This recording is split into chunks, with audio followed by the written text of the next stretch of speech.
Esta sesión lo vamos a dedicar a la organización. Vamos a mirar la organización de los movimientos sociales, particularmente desde una dimensión interna y desde una dimensión externa. En la primera vamos a ver la relación que tiene la organización con los procesos de sociabilidad que ya se habían integrado en la charla sobre subjetividades, los recursos que tiene la organización, la relación con las instituciones huésped, la división de tareas como cualquier organización, su estructura, los tipos y los procesos de democratización interna. Y en cambio, desde la dimensión externa vamos a mirar la relación con los aliados, la infraestructura de la movilización, las redes de confianza, que es otra visión sobre la organización que plantea Tilly, las dinámicas, los tipos, básicamente organizaciones vinculadas con más cuestiones estratégicas o más cuestiones identitarias o culturales, y la relación con el contexto y con las estructuras de oportunidades políticas. Y esto terminaremos con las conclusiones. La organización se sustenta en procesos de sociabilidad, es decir, estamos hablando de relaciones de interacción, personas, familias, grupos, con una estructura de división de tareas, con grupos de dirección, con grupos de base, con formas centralizadas o no, en algunos casos con equipos profesionales y que se extienden a nivel territorial. Sí. En ese sentido, hay que plantear el tema de la socialización como la base fundamental de la organización. No estamos hablando solamente de empresas, estamos hablando de relaciones, redes, interacciones de los seres humanos en núcleos territoriales o familiares, ¿no es cierto?, donde hay un proceso de reconocimiento mutuo, procesos de solidaridad, de afirmación de la identidad. Es decir, en esos procesos, como señalaba Melucci, se facilita la conexión de las personas y se dan los niveles más importantes de lo que podría ser formas de vida, estilos de vida, formas de solidaridad que la gente va a proyectar luego a espacios públicos. Se trata, por lo tanto, de una entidad que cohesiona al núcleo básico, ¿no?, pero que en un momento determinado se abre hacia procesos de movilización. Ese es el doble juego que tiene la organización. Por un lado tiene vida interna y por otro lado para los momentos de movilización también sirve como una estructura que potencia la movilización en los espacios públicos. Básicamente se trata de una estructura donde la gente participa, ¿no es cierto? El elemento básico de lo que se ha señalado tradicionalmente en el análisis de los movimientos sociales es el número de personas. Ese es el principal recurso. Es decir, a falta del capital, el recurso más importante es el número de personas que salen a una manifestación. Siempre los medios de comunicación están detrás de pensar si llegaron 10.000, si llegaron 100.000. Y un dirigente también se considera exitoso si logra sacar más personas. Es importante porque demuestra la fuerza de esa organización. También depende del recurso que tengan los miembros. Por ejemplo, hay investigaciones que han señalado que los activos económicos de las mujeres son claves para que las mujeres puedan en un momento determinado dedicar tiempo a la organización.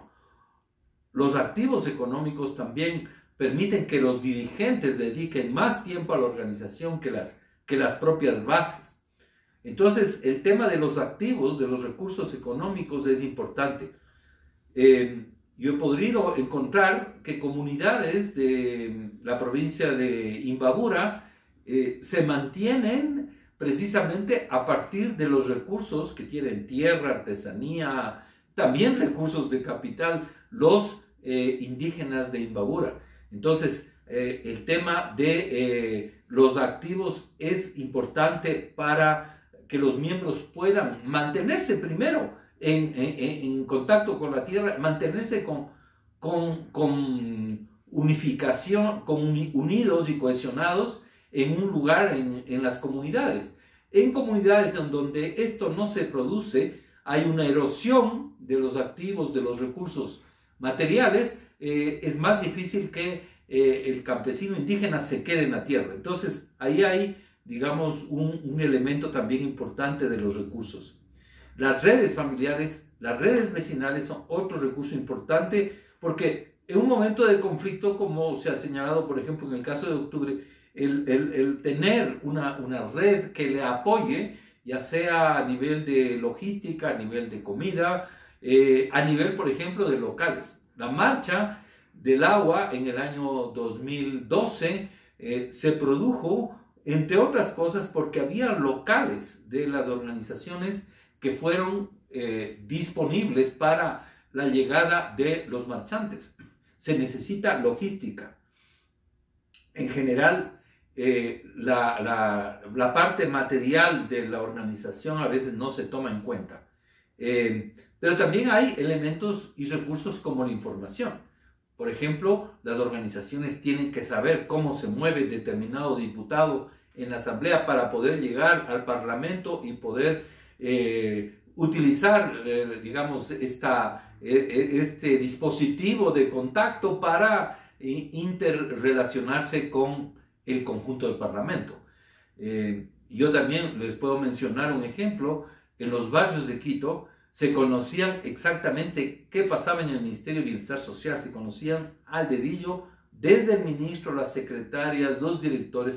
Entonces hay un conocimiento, una información de cómo funciona la institución a la cual van a llegar los barrios de Quito. Un tercer elemento, aparte de la sociabilidad y de los recursos, tiene que ver con el sitio donde se aloja la organización.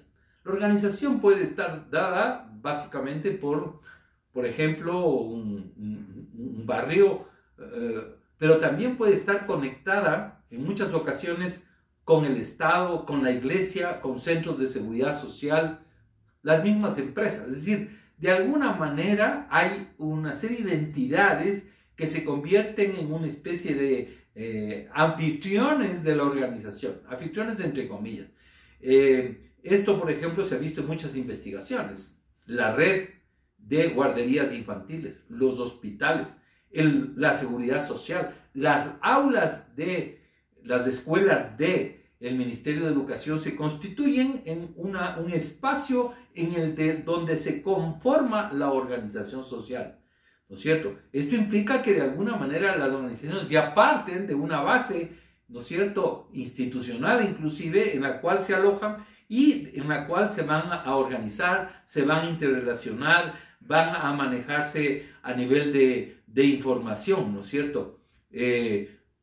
Para decir algo, en el año 70, 80, habían sindicatos industriales, las empresas ahí mismo se reunían muchas veces la organización sindical, pero después el proceso de industrialización debilitó a esas industrias y se mantuvieron precisamente las organizaciones que estaban vinculadas y alojadas en el Estado. Esto les da una relación importante, tanto desde el punto de vista económico como desde el punto de vista institucional.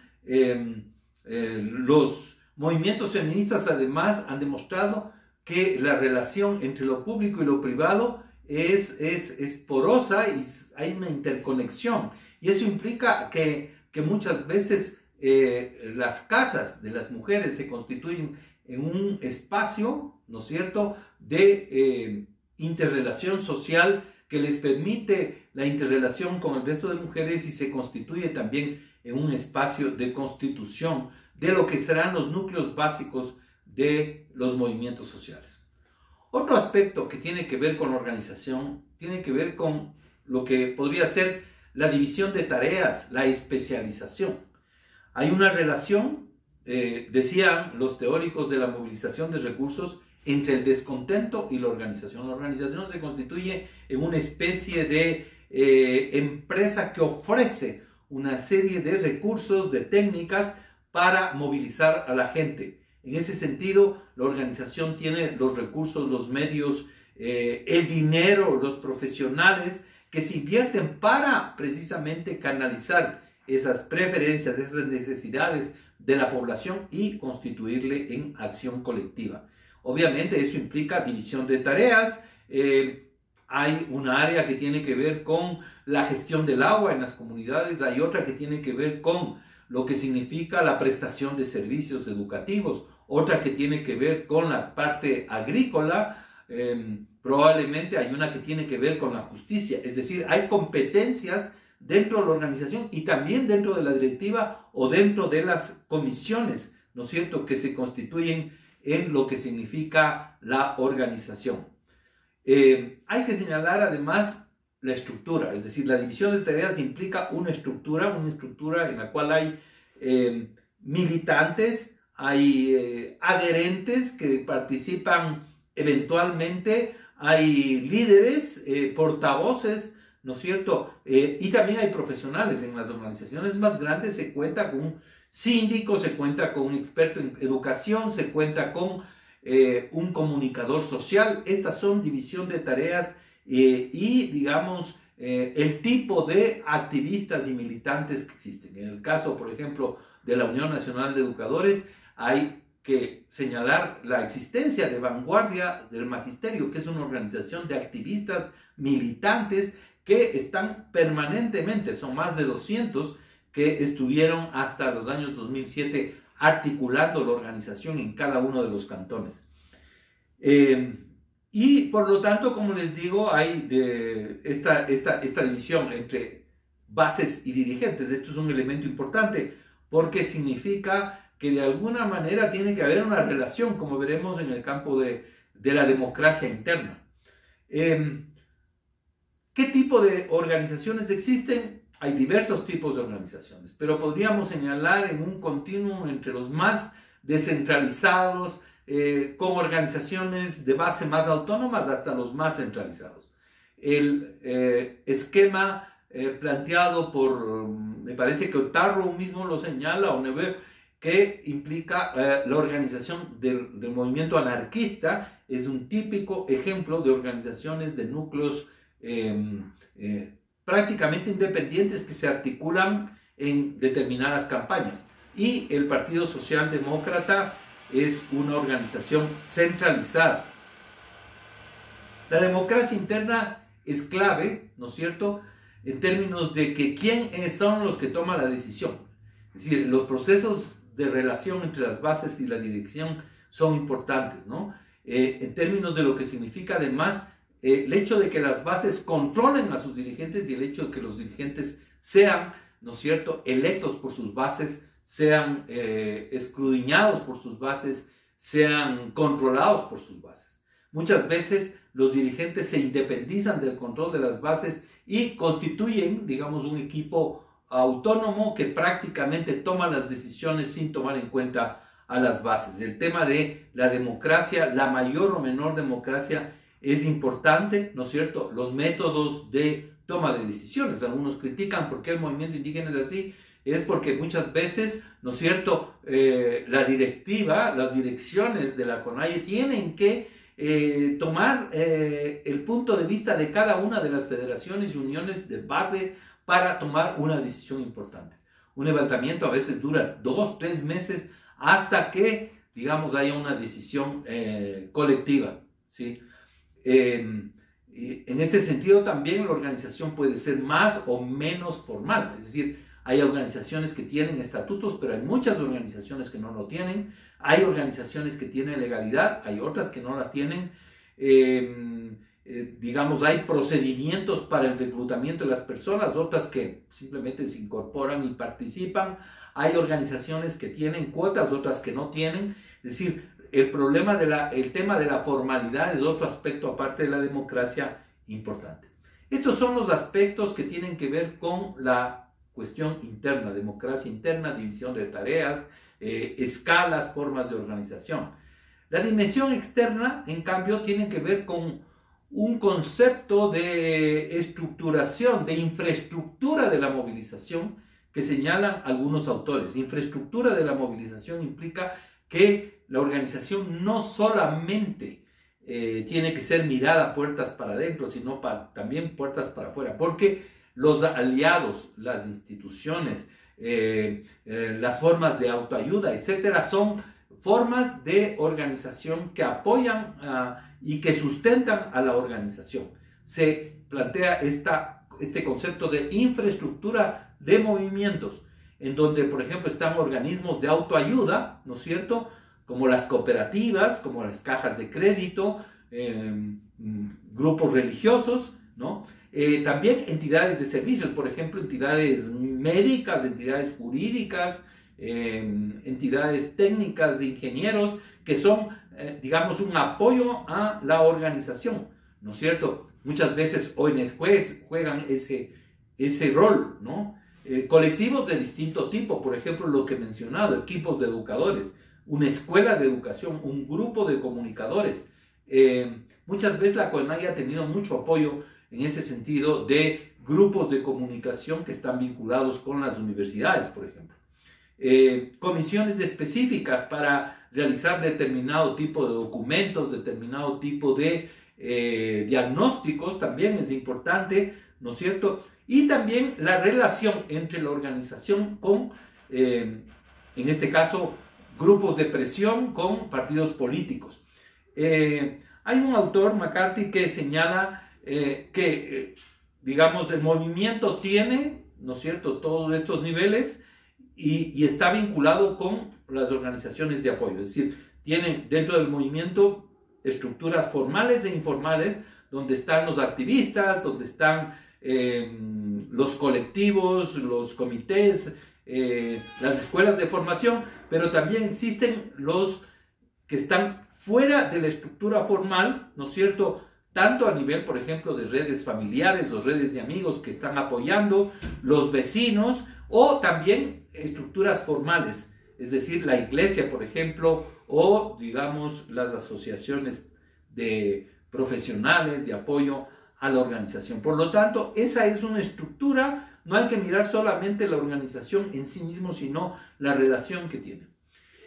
Hay un concepto que me parece muy sugerente de lo que significa la organización. A veces la organización, como varios autores han señalado, se parece más a una red de política pública, en otros casos más a una red de confianza.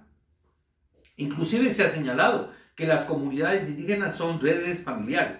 Entonces, hay que pensar en este concepto de redes de confianza digamos, que pueden tener muchísimo poder en términos territoriales. Tilly señalaba que las redes de confianza son conexiones interpersonales ramificadas mediante formas de comunicación, reconocimiento mutuo, participación y conforto de lazos internos. Inclusive hay redes que, digamos, se extienden a nivel intercontinental. Por ejemplo, podríamos decir que los judíos son un caso de estos, o por ejemplo la diáspora china, ¿no es cierto?, que son redes, ¿no es cierto?, que pueden moverse en gigantescos territorios, que cuentan con la participación de la gente en uno y otro continente, pero además con un fluido de intercambios al interior y con un fuerte nivel de cohesión. Esto es lo que es el capital fundamental de las redes, la confianza entre ellos, ¿no es cierto? Que tienen además un término, no solamente identidad, sino una causa por la cual actúan. Es decir, hay redes que se mueven alrededor del comercio y que se constituyen a nivel informal, de un país a otro, de una zona a otra, del sector urbano al sector rural. Podríamos decir que la base de los distribuidores de alimentos en Quito, por ejemplo, son indígenas de Chimborazo que cuentan con una relación con sus comunidades de origen, inclusive tienen ahí participación en las cooperativas de crédito y que se extienden a nivel territorial, 200, 300 kilómetros para la distribución de los alimentos en los distintos barrios de Quito. Me contaban que en las elecciones pasadas varios candidatos se reunieron con ellos y se reunían en un coliseo en donde había más de 1.500, ¿no es cierto?, indígenas de Chimborazo vinculados, además vinculados con las iglesias, ¿no? Además tienen un fuerte nivel de cohesión, pero además de diferencia con la gente ajena a la red, es decir, no es fácil penetrar a una red de confianza. Se basan en la confianza, tienen una misión de largo plazo, ¿no es cierto? Los miembros participan y tienen derechos al interior, hay relaciones de reciprocidad, ¿no es cierto? Llegan a muchos territorios, ¿no es cierto? Tienen altos niveles de comunicación también interna, ¿sí? Pueden ser más o menos formales, ¿no es cierto? Pero habría que señalar una cuestión. ¿Cuál es la relación entre las redes y la organización? Y en ese sentido, ¿no es cierto?, podríamos decir que las organizaciones sociales, base de los movimientos sociales, son muy parecidos a las redes. Procesos de socialización, de identidad, de participación, organización, estructuras, pueden ser centralizadas o no. También los movimientos sociales pueden ser centralizados o no, las redes también pueden ser más o menos estructuradas, pero tienen una diferencia clave, que las organizaciones sociales se mueven en torno a una demanda o a varias demandas y tienen un nivel de conflicto con los adversarios. Esta es la diferencia que hay entre las redes de confianza, que son más bien redes como empresas que tienen una misión, una identidad, pero no necesariamente entran a un proceso de conflicto con las autoridades o con las empresas. Otra característica tiene que ver con lo que podríamos llamar, dentro de este mismo concepto de estructuras de movilización, los distintos tipos de dinámica que existen en la organización. Ya les he mencionado algunas de ellas, pero Kreis es un autor que las diferencia entre organizaciones que tienen más participación por un lado o menos participación. Esto es una cosa importante. Hay organizaciones que tienen más activismo, más participación y otras que tienen menos, pero además plantean en un cuadro organizaciones que están más orientadas a la atención a las bases y organizaciones que están más orientadas hacia las autoridades. Y en ese caso se podrían tipificar 4. Una que está más orientada a las bases y que son más de servicio a las organizaciones y a sus miembros, organizaciones que tienen más procesos de autoayuda, por ejemplo, para decir algo, la Minga, ¿no es cierto? En algunos casos servicios formales, otros servicios más informales, pero al mismo tiempo hay otras que están más vinculadas, más referidas a la autoridad para conseguir determinado tipo de recursos, ya sea desde el punto de vista de la movilización en la acción colectiva, pero también hay organizaciones que aparecen como una especie de grupos de presión que tienen representación en la institucionalidad. Por ejemplo, el análisis que se ha hecho sobre el corporativismo entrarían en esto, es decir, tienen representantes, pero no necesariamente eso significa que haya un proceso de movilización. De acuerdo con esto, Kreis establece 4 dinámicas. Una dinámica que tiene que ver más con la convivencia interna, ¿no es cierto? Otra que tiene que ver más con los servicios, pero también hay otras que están orientadas más a la movilización, estas son las más radicales, o a la institucionalización. El elemento de la institucionalización es un elemento clave en el análisis de los movimientos sociales porque, como se ha señalado, los movimientos sociales no se quieren tomar el poder, pero finalmente terminan institucionalizándose, como se ha señalado en el caso del corporativismo. En este caso, ¿no es cierto?, estamos hablando de formas de organización y dinámicas que son más o menos espontáneas. Este tema de la espontaneidad es un tema clave porque las formas de organización y las formas de acción de los movimientos sociales muchas veces están burocratizados, ¿no es cierto?, o a diferencia de eso hay movimientos como por ejemplo Octubre o por ejemplo los Forajidos, en donde participa muchísima gente sin necesidad de formas de organización muy formal, sino que participan, salen, apoyan en ese momento, salen a la marcha en ese momento, digamos, irrumpen en el espacio público. El tema de la institucionalización y el espontaneísmo es un tema clave. También había que diferenciar las formas de organización. Estamos hablando de las distintas teorías de los movimientos sociales. Y si se acuerdan ustedes, desde el punto de vista de autores como Melucci o Turén, que plantean que el elemento central es el elemento cultural. Hay organizaciones que tienen un componente más identitario, más cultural, ¿no es cierto?, que político, ¿sí? En un momento determinado se estaba analizando la lucha de los movimientos afros en el caso de Estados Unidos y se señalaba que desde los años 20 ya hay todo un proceso de constitución de un movimiento cultural afroamericano. ¿Eso es un movimiento social? Hay que preguntarse. Es decir, años 20, irrupción de la música en lo que significa la sociabilidad de los procesos, digamos, vecinales, de los procesos familiares, de los amigos, que se constituyen alrededor de la música. Y la música va siendo un elemento fundamental que dura durante más de 60 años en la constitución identitaria del movimiento afroamericano, que después se expresa en la lucha por las libertades civiles. Entonces, de eso estamos hablando. Es decir, ¿cuál es la frontera entre un movimiento cultural y un movimiento social o político propiamente dicho? Y esto pasa, por ejemplo, en Ecuador.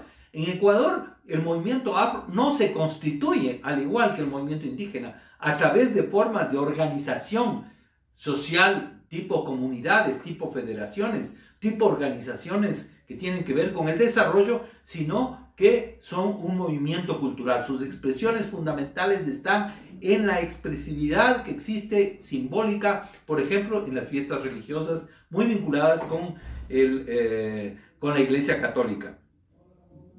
El otro elemento que me parece que es importante para ir terminando tiene que ver con la organización desde el punto de vista de la relación política. Ya se ha analizado que de alguna manera la organización puede ser una variable dependiente de la estructura y del sistema político, de la estructura de oportunidades políticas. Es decir, de alguna manera puede ser una entidad que se constituye a partir de la iniciativa de los recursos del Estado, pero también puede ser una organización al revés, es decir, que la interacción de la organización y del movimiento social con el Estado hace que de alguna manera se modifique y se democratice o cambie la política pública. Entonces hay esta relación de intercambio, de interacción, en el cual puede constituirse variables mucho más independientes y mucho más determinantes de parte del Estado o del lado de las organizaciones. Los cambios sociales, por ejemplo, el cambio social producido en Bolivia en el año 2019-2020 tiene que ver con el hecho de que los movimientos sociales desde el primer mes después del golpe de Estado se constituyeron como un factor de organización que impulsó, ¿no es cierto?, una serie de acciones que tuvieron que ver, inclusive dentro de la pandemia, que tuvieron que ver con el impulso de confirmar para establecer una fecha para las elecciones. Esto, por ejemplo, es una demostración de que los movimientos sociales tienen un cambio importante. Y el otro aspecto de relación con el Estado tiene que ver con la relación con el régimen, es decir, la relación entre el movimiento social y el Estado tiene que ver con las capacidades que el Estado tiene. Hemos dicho coerción, hemos dicho recursos económicos, hemos dicho desarrollo institucional, hemos dicho democratización o no. Es decir, de alguna manera los movimientos sociales se adaptan o no a esta oferta, ¿no es cierto?, que se expresa en políticas públicas de parte del Estado y de las formas y de las estrategias que los actores tengan frente a esta caracterización de este régimen político. Entonces estamos hablando, hemos visto factores de carácter interno a la organización, factores de carácter externo. No son las organizaciones cuerpos aislados de la sociedad. Tampoco las organizaciones son aisladas del entorno. Es decir, hay que ver la organización no solamente como una empresa en sí, sino como una serie de recursos que tienen que ver con identidad, que tienen que ver con recursos económicos. Hemos señalado, por ejemplo, que una organización tiene que tener, por ejemplo, las mujeres tienen que tener activos, es decir, recursos. Muchas veces hay investigaciones que se han hecho de que las mujeres tienen muchas veces las líderes tienen que tener una base económica para poder liderar una organización y dedicarse a participar en una organización. Entonces, hay estos temas, hay el tema de la democracia, está planteado también el tema de el tipo de organización, aspectos de carácter interno, pero también carácter externo, por lo que la organización tiene toda una logística, tiene servicios, tiene cuerpos técnicos, profesionales, que constituyen la organización. Factores internos y externos que constituyen esto que se llama la organización y que se vinculan tanto con los procesos de identidad y cultura previos como con los procesos de movilización que se verá posteriormente en el tema del repertorio de las luchas sociales. Muchas gracias.